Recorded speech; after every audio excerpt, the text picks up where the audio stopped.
Jay, recently the Honey Pot business I'll say brand, was acquired by a big corporation for the sum of like $380 million.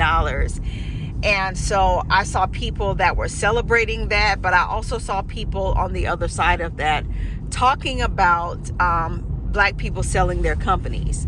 So the question becomes two questions. One, are Black companies that, choose to sell their business, are they sellouts? And then the other question that was posed was, will any Black-owned company forever remain a Black-owned company? So, those are questions you're asking me? Yes. Oh, well, no, you're not a sellout for selling your company.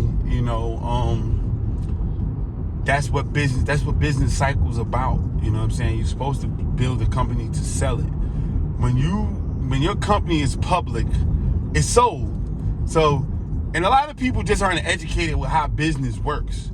And so they're just talking and running their mouth. They don't know what business is. Like, if Walmart is not owned by the Walton family anymore, they're major shareholders, but that is a publicly traded company. You know what I'm saying? That's a public company. In order for them to have it private again, they had to buy it back. All these companies you want to think of, Apple, none of that shit is owned by the white people who started it anymore. They're publicly traded companies. You know what I'm saying? So, it's not too many of the Chick-fil-A's in the world that's privately owned. Hey, people are selling their companies. That's what it is. And they're moving on, starting some other shit and doing some other shit. Do you realize that the Rockefeller family doesn't have a business? They don't have a business. They wanted it that way so the family wouldn't be fighting over a business.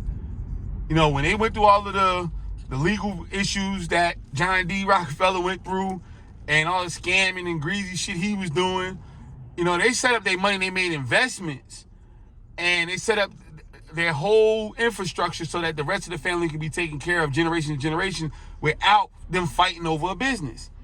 So again, that's essentially, they sold the business. It's not a thing. You know what I mean? Y'all stop listening to Umar with that bullshit and all that. You build a business and you move the hell on. You can still make money through investments. What do your family own? See, all you own is the business. So if you don't have generating products and investments and assets that generate money and that continuously generate wealth for you, your family, even when you're gone, then it's then what? Think about the people who had Blockbuster. They probably thought that shit was gonna be there forever. Now it's no longer there. What if they don't have their family set up? They screwed. So it's not about the business. Get rid of the fucking business. A lot of times we're not starting businesses. We're not starting 1,000-year, 100-year businesses any damn way. You know what I'm saying? We're not doing that anyway. What business have we starting that shit can last for 100 years? What? A charcuterie board business?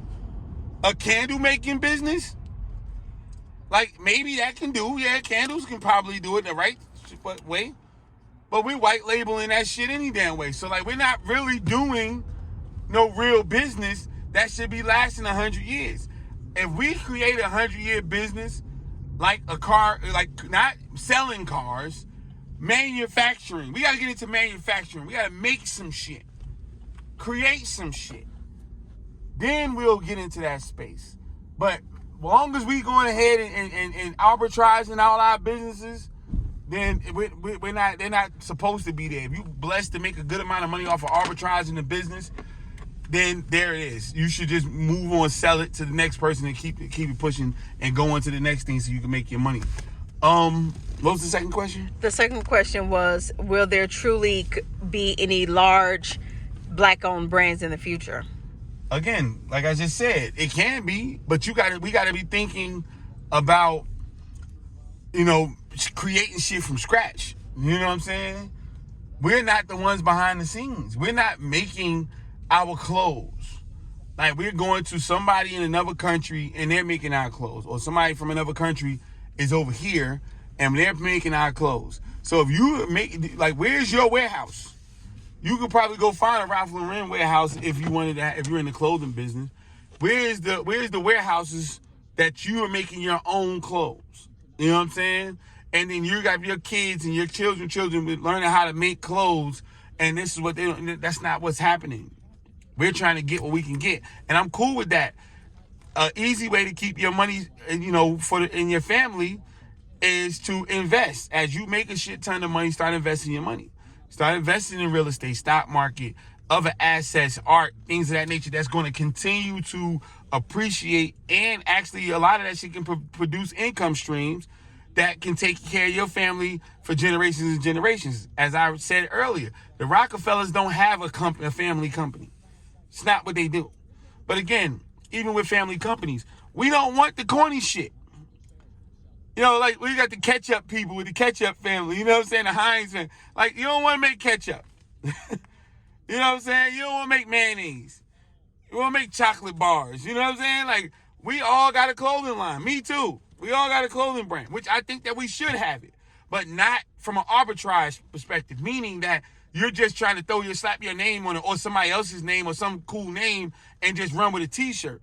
Really understand the cut and sew, understand how fashion works, what material looks like, why it works, understand your margins, and really actually create what's called a fashion house, not just a merch line or a quick t-shirt line, a brand, and make some money and make a flip. But it's so many other businesses. No, we're not opening up grocery stores and trying to have grocery store chains. We're not doing that. And yes, if you do and you make a nice one of the biggest grocery stores coming to get it, fine, take it. And you know what? Take that shit and go get a grocery store in Africa with the money that they give you, or in another country that not America. They won't buy it up. Then they'll be happy. It'll be 100 years before they come and get it. But we're not thinking like that, because our businesses is not for our families. It's just to show, A, I don't want to go to work and I can do my own thing. Can't nobody tell me what to do. A, you trying to impress and or floss on somebody that don't give a damn about you, or you don't give a damn about you. You just want to look good in it. We're not doing business. I know. I spend all my time coaching business owners, and everybody got the same damn business or some variation. I can have a class of 25 business owners, and 14 to 15 of them got the same or some variation of the same business. And it's horrible. No imagination. Entrepreneurs are supposed to have imagination. Business owners are supposed to be visionaries. If you're doing the same thing 18 other motherfuckers is doing, then you're not a visionary. And it takes visionaries to make 100-year, 1,000-year, 500-year businesses. And we're not breeding visionaries. We're breeding followers.